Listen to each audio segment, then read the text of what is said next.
पाकिस्तान में सबसे कम जो डेली वेजेस की कीमत है वो हमारे एम्प्लॉयज़ को दी जाती है। ये सिर्फ 15,000 रुपये में अपनी जान जोखों में लगाते हैं, ये नालों में उतरते हैं। किरदार कुशी किसी किस्म की नहीं होनी चाहिए, वो हम बर्दाश्त नहीं करेंगे। और जिन लोगों ने ये हमारे पे इल्ज़ाम लगाया है कि जी पेट्रोल चोरी हुआ है, मैं उसकी शदीद मज़म्मत भी करता हूँ। हम आपके घर के बाहर, आपकी दुकान के बाहर अगर कोई दरख्त लगा हुआ है तो ये आपकी भी ज़िम्मेदारी है, बजाय इसके कॉरपोरेशन वाले इतना ख़र्चा करके गाड़ियाँ लेके आए, आपके तो घर के सामने हैं। अगर आप एक जग पानी भी एक दरख्त को दे दें, एक प्लांट को दे दें, तो वो पूरा उसका 3-4 दिन उसके बड़े खरीद से। चाहता हूँ कि इस दफ़ा जुलाई और अगस्त में जो हमारी बारिशें होंगी उससे शहर में सैलाब का खदशा है। कोयटा शहर में इस टाइम 32,000 गैर कानूनी रक्षा चल रहा है और सिर्फ 8,000 लीगल है।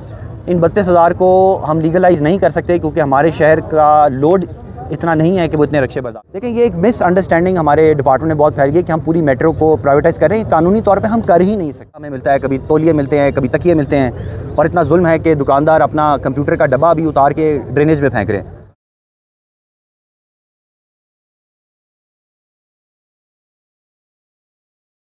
को ये बताना चाहता हूँ कि मेरे होते हुए अगर मेरे पास कोई करप्शन का केस आया तो ना मैं उस अफसर को छोड़ूंगा और ना उसके अंदर शामिल जितने लोग हैं मैं उनको छोड़ूंगा।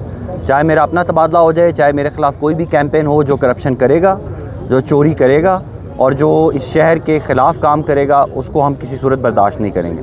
दूसरी बात यह है कि आज जो हम इकट्ठे हुए हैं, ये बात सही है कि हमारे जो कॉन्ट्रैक्ट के मुलाजमीन हैं, हमारे मुलाजमीन हैं, उनको 5-5 महीने से तनख्वाह नहीं मिली। मैं आपकी वसातत से सबको बताना चाहता हूँ कि पाकिस्तान में सबसे कम जो डेली वेजेस की कीमत है वो हमारे एम्प्लॉयज़ को दी जाती है। ये सिर्फ 15,000 रुपये में अपनी जान जोखों में लगाते हैं, ये नालों में उतरते हैं, ये लोगों के घरों के बाहर साफ़ करते हैं, ये पूरे शहर में सारा दिन खांस के बग़ैर मास्क के इस मिट्टी को उठाते हैं। मैं समझता हूँ ये बहुत मुश्किल काम है और बड़े कम पैसों में ये काम कर रहे हैं, और ये मेरे इदारे की और मेरी अपनी नाकामी, और मैं इस पर शर्मिंदा हूँ कि क्यों हम इनकी तनख्वाह नहीं दे पा रहे। मेरी तनख्वाह से पहले इनकी तनख्वाह मिलनी चाहिए, मेरे बिलों से पहले इनके बिल पास होने चाहिए, और तभी ये लोग शहर के लिए काम करेंगे। मैं इसी जज्बे के साथ, इसी अज़म के साथ आज आया हूँ। इन्होंने हड़ताल भी की है और मैं ख़ुद इनके लिए मेहनत भी कर रहा हूँ। चीफ़ मिनिस्टर साहब तक भी मैंने इनकी बात पहुँचा दी है आज आने से पहले, और उन्होंने वहीं से ऐलान किया है कि किसी की भी तनख्वाह ईद से पहले नहीं रुकेगी। जितनी भी एडिशनल लायबिलिटीज़ हैं वो हम इनकी पूरी करेंगे। लेकिन साथ ही साथ आज हमने ये भी इनसे वादा लिया है कि ये हमारे साथ काम भी करेंगे, मेहनत भी करेंगे, शहर की खूबसूरती के अंदर अपना हिस्सा भी डालेंगे। कानून के मुताबिक लोकल गवर्नमेंट एक बहुत अहम इदारा है और इसका काम करना और इस पूरे शहर की को खूबसूरत बनाना ये हमारा फ़र्ज़ भी है और हमारी ड्यूटी भी है। 2 साल तक के लिए हमारा कॉन्ट्रैक्ट है। अगर 2 साल तक कोई भी दरख्त गिरता है या दरख्त सूखता है, उसकी ज़िम्मेदारी कॉन्ट्रैक्टर के ऊपर है, तो वो तो कोई मसला नहीं है। ये लोग बिला वजह कहते हैं कि जी शायद पानी नहीं मिल रहा।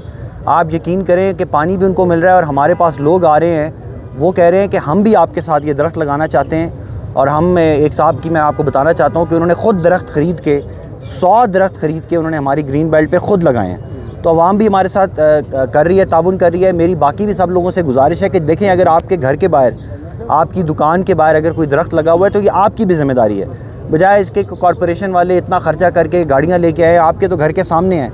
अगर आप एक जग पानी भी एक दरख्त को दे दें, एक प्लांट को दे दें, तो वो पूरा उसका 3-4 दिन उसके बड़े खरीद से गुजर जाते हैं। तो मेरा ख़्याल है हमें इस जज्बे के साथ काम करना चाहिए। आज जो हमारे सबके साथ मुज़ाकरात हुए हैं, वो मुज़ाकरात का कोर यही है कि जो इनके जायज़ मुतालबात हैं वो मानने चाहिए और हम उसमें इनके साथ हैं। इनकी तनख्वाहें बिल्कुल इनको मिलनी चाहिए। किरदार कुशी किसी किस्म की नहीं होनी चाहिए, वो हम बर्दाश्त नहीं करेंगे। और जिन लोगों ने ये हमारे पे इल्ज़ाम लगाया है कि जी पेट्रोल चोरी हुआ है, मैं उसकी शदीद मज़म्मत भी करता हूँ। हम हर किस्म की इंक्वायरी के लिए सामने हैं। जितना भी रिकॉर्ड चाहिए, मैं तो खैर अभी आया हूँ, लेकिन मैं कहता हूँ कि हमारे पिछले भी जितने रिकॉर्ड चाहिए वो हम रिकॉर्ड देने को तैयार हैं। आए, हमारा ऑडिट करें, हमें देखें। हम तो कम पैसों में ज़्यादा काम करके दे रहे हैं। कॉरपोरेशन वाहिद इदारा है इस टाइम पूरे सूबे के अंदर जो 2017 के बजट के ऊपर चल रहा है। 7 साल पुराने बजट के ऊपर हम चल के और फिर भी आपको दिन में 3 शिफ्टों में काम करके चला रहे हैं। मेरे ख़्याल में इसकी तारीफ़। जुलाई और अगस्त की बारिशें हैं। आपके तवस्सुत से मैं सबको बताना चाहता हूँ कि इस दफ़ा जुलाई और अगस्त में जो हमारी बारिशें होंगी उससे शहर में सैलाब का खदशा है। और जब भी सैलाब आता है शहर में तो बच्चे भी डूबते हैं, जानवरों को करंट भी लगता है, लोगों की छतें गिरती हैं, दीवारें गिरती हैं और बहुत सारी अमवात का भी खदशा है। हमें चीफ़ मिनिस्टर साहब ने ये टारगेट दिया है कि इस दफ़ा की बारिशों में हमने एक किसी का रुपये का नुकसान नहीं होने देना है और हमने कोई जानी नुकसान नहीं होने देना। उसके लिए हम तमाम जो 82 के करीब हमारे चोकिंग पॉइंट्स हैं नालों के, उनको हम खोल भी रहे हैं। और जो हमारी ड्रेनेज जगह जगह बंद है, जिसमें कभी मरा हुआ बकरा हमें मिलता है, कभी तौलिए मिलते हैं, कभी तकिए मिलते हैं, और इतना जुल्म है कि दुकानदार अपना कंप्यूटर का डब्बा भी उतार के ड्रेनेज में फेंक रहे हैं। तो फ़िलहाल हम इनको खोलेंगे। हमारा मकसद सिर्फ ये है कि अगले 2 महीने के अंदर अंदर हम पानी को कहीं इकट्ठा ना होने दें। कोयटा वो शहर है कि जिसमें 6 मिलीमीटर भी बारिश हो तो सैलाब आ जाता है। इस्लामाबाद में 100 मिलीमीटर भी हो तो सैलाब नहीं आता। तो हमने इस शहर को सैलाब से और अर्बन फ्लडिंग से बचाने के लिए ये कुछ इक़दाम किए हैं। इंशाल्लाह आपको बहुत जल्द अगले 1 महीने के अंदर शहर में खूबसूरती के प्रोजेक्ट्स भी नज़र आएंगे। हमारे कुछ बजट के मसाइल हैं, तनख्वाहों के मसाइल हैं, अगर ये हल हो जाएँ तो हम कोयटा शहर को मिसाली शहर बना सकते हैं। तो नाले हैं, अब कोयटा का जो लैंड रिकॉर्ड है वो आपको पता है कि इसमें सेटलमेंट जारी है। कोयटा के लैंड रिकॉर्ड में बड़ी अजीब चीज़ें हैं। एक अजीब चीज़ ये भी है कि यहाँ पर नालों के मालिक भी लोग खुद हैं। यानी कि नॉर्मली बाकी शहरों में ये होता है कि अगर नाला गुजर रहा है तो रिकॉर्ड के अंदर लिखा जाता है कि इस खसरे से नाला गुजर रहा है और उसकी मलकियत नाले के नाम पे रखी जाती है कि ये सिटी नाले की जगह है या हबीब नाले की जगह है। कोयटा के अंदर लोग खुद भी नालों के मालिक हैं। इसकी वजह से लोगों ने तो अपनी मलकियत के ऊपर जगह बनाई और वो गैर कानूनी तो नहीं है, लेकिन उसकी वजह से जो पुराना नाला है वो ख़राब हो गया। तो उसके ऊपर हम उनके साथ मिल के कहीं पे जहाँ पे हमें लगेगा कि ज़मीन के मालिक हैं तो उनको कोई कॉम्पनसेशन दे देंगे। जहाँ पे लगेगा कि ये ज़मीन के मालिक नहीं है, सिर्फ इनका कब्ज़ा है, तो वहाँ से हम खुद तोड़ेंगे। वो प्रोसेस हमारा डेली बेसिस पे जारी है। अभी तक हम 150 के करीब स्ट्रक्चर उतार चुके हुए हैं। बलूचिस्तान की तारीख का सबसे बड़ा एंटी इंक्रोचमेंट ऑपरेशन इस टाइम पर चल रहा है, जिसमें हम ये नाले वगैरह इनको क्लियर करके दे रहे हैं। इंशाल्लाह इसमें हम कामयाब होंगे। ठीक है, जो ज़ीब्रा क्रॉस है ये तो अब हमने जो हमारे टीम है, इंजीनियरिंग टीम और कॉन्ट्रैक्टर को हमने कहा है कि अगर ये मिटा तो हम 1 भी रुपया नहीं देंगे। ये 2 साल तक इसी सिचुएशन में आप बार बार इनको पेंट करेंगे, तो उसमें कोई परेशानी की बात नहीं है, क्योंकि हमने बड़ी तेज़ी से काम किया था। VVIP विजिट्स भी थे, कुछ मिटे हैं तो रात को हम फिर उनको पेंट कर देंगे, कल करेंगे तो हम उनको फिर पेंट कर देंगे, तो वो मसला नहीं होगा। देखिए, ये एक मिसअंडरस्टैंडिंग हमारे डिपार्टमेंट में बहुत फैल गई कि हम पूरी मेट्रो को प्राइवेटाइज़ करें। कानूनी तौर पे हम कर ही नहीं सकते। मेट्रो एक कानूनी इदारा है, वो अपने कानूनी फंक्शंस करता रहेगा, लेकिन हम किसी के साथ एग्रीमेंट्स कर सकते हैं। जैसे हम एग्रीमेंट करते हैं कि जी ये हमारी जगह है, इसके ऊपर बकरे आप बेच सकते हैं, जगह हमारी रहेगी, बकरे आप बेचेंगे, इसको हम कहते हैं कॉन्ट्रैक्ट एग्रीमेंट्स, या इसको हम कहते हैं पब्लिक प्राइवेट पार्टनरशिप।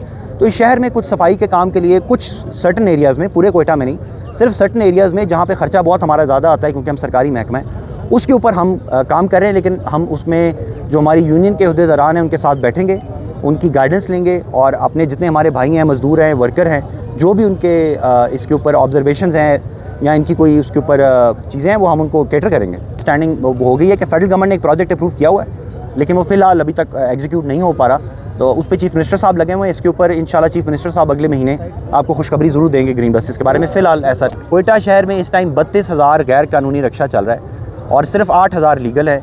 इन 32,000 को हम लीगलाइज़ नहीं कर सकते क्योंकि हमारे शहर का लोड इतना नहीं है कि वो इतने रक्षे बर्दाश्त कर सकें। इसमें हमने तकरीबन 1,000 रक्षे के ख़िलाफ़ पिछले 1.5-2 महीने में कार्रवाई किया है, बंद किया है उनको और उन पर चलान भी किए हैं। साथ ही साथ जो हमारे शोरूम है रक्षे के, उनको हमने सील कर दिया। जो स्पिनी रोड के ऊपर हमारे रक्षे के शोरूम से, उनको हमने सील कर दिया है और हमने होम डिपार्टमेंट से ये टेकअप कर लिया है कि कराची से जो रक्षे बन के आ रहे हैं उस फैक्ट्री को भी रोका जाए और शहर के अंदर रक्षे की एंट्री के ऊपर भी, नए रक्षे की एंट्री के ऊपर भी पाबंदी लगाई जाए। उस पर भी हम काम कर रहे हैं। लेकिन आपको पता है कि हमारे लाहौर शहर में भी रक्षों को वहाँ की हुकूमत ख़त्म नहीं कर सकी। रक्षे ख़त्म करने में ये 32,000 लोगों का रोज़गार भी है, इनके ख़ानदान भी हैं। दूसरी हमारी ख़वातीन जो हैं वो ना कोयटा में मोटरसाइकिल पे नहीं बैठ सकती और वो हमारी पब्लिक बसों में भी नहीं बैठ सकती यहाँ पे, क्योंकि पर्दे का एक सिस्टम है और एक ट्राइबल सिस्टम है, तो उनके लिए ये एक बेहतरीन सवारी है। तो इसके फ़वाइद भी हैं, नुकसानात भी हैं, लेकिन इसको ख़त्म करने का एक ही तरीका है कि हम शहर में नई बसें लेके आएँ। हमारी 8 बसें जो हैं वो रोज़ाना 11,000 लोगों को केटर करती हैं। अगर हमारे पास 20 से 25 बसें और आ जाती हैं तो ऑटोमेटिकली हमारे लोगों को एक इज़्ज़त वाली अच्छे लेवल की ग्रीन बस भी मिल जाएगी और वो ख़ुद ब खुद रक्षे की ख़रीदारी से रुकना शुरू हो। कोयटा के अंदर हमारी 850 के करीब दुकानें हैं। उन दुकानों से हमें जो रेंट मिलता है वो शहर के साथ ज़्यादती है। एक दुकान 55 रुपये 25 रुपये दे रही है, जबकि वो आगे से खुद 2.5 लाख कमा रही है। उन तमाम दुकानों के ख़िलाफ़ एक्शन लेके CM से अप्रूवल लेके हमने उनको सील कर दिया और उनके जो रेट हैं वो रिवाइज़ करके मार्केट रेट रख दिए हैं। अब जिसने रेंट पे करना है वो मार्केट रेट पे करेगा, क्योंकि ये मेरी दुकान नहीं है, ये आपकी दुकान नहीं है, पूरे शहर की दुकान है। इस दुकान से जो पैसे आएंगे इससे शहर के बच्चों की ज़िंदगी बचेंगी। इस शहर से रात को स्ट्रीट लाइट्स लगाई जाएंगी, इसी पैसे से गटरों के ढक्कन लगाए जाएंगे। अगर ये पैसे लोग हमारे दुकानदार खाते रहेंगे तो फिर तो ये शहर नहीं चल सकेगा। तो इनके ख़िलाफ़ हमने एक्शन कर लिया है, सील कर दिया है, नया नोटिफिकेशन कर दिया है। ये लोग अदालत में गए हुए हैं, हम अपनी कानूनी जंग लड़ेंगे और कानून के मुताबिक इनके ख़िलाफ़ फैसला करें। कोयटा शहर की हद तक शॉपर्स, प्लास्टिक शॉपर्स कोयटा शहर की हद तक बैन कर दिए गए हैं। चीफ़ मिनिस्टर साहब अप्रूवल भी दे चुके हुए हैं, गेजेट नोटिफिकेशन भी छप चुका हुआ है और डिप्टी कमिश्नर और DG EPA की टीम्स रोज़ाना की बुनियाद पर एक्शन कर रही हैं। हमने कल भी तकरीबन 200 किलो के करीब प्लास्टिक बैग्स हैं उनको पकड़े हैं, उनको कॉन्फिस्केट किया और जुर्माने इम्पोज़ किए हैं। जहाँ तक हमारे कॉन्ट्रैक्ट मुलाजमीन और डेली वेजेस का ताल्लुक है, ये बात सही है कि उन बेचारों को सिर्फ 15,000 रुपया मिल रहा है और वो भी हम नहीं दे पा रहे। जैसा मैंने आपको बताया कि हमारी कोयटा कॉरपोरेशन के ऊपर 1 अरब का कर्ज़ा है, तो हमारे पास इतने वसाइल नहीं है कि हम इनकी तनख्वाहें बढ़ा सकें। मेरी ख्वाहिश है, इसलिए मैं अपने वसाइल बढ़ाने के लिए पूरी कोशिश कर रहा हूँ। ये जो दुकानदार हमारे पैसे खा रहे हैं, जो हमारे पार्किंग के ठेकों में खुर्द बुर्द हो जाती है, या हमारे ख़र्चे जो बहुत ज़्यादा हैं, उनको कम करके हम अपने एम्प्लॉयज़ की, हमारे मज़दूरों की, हमारे भाइयों की तनख्वाहों के मसाइल को हल करेंगे।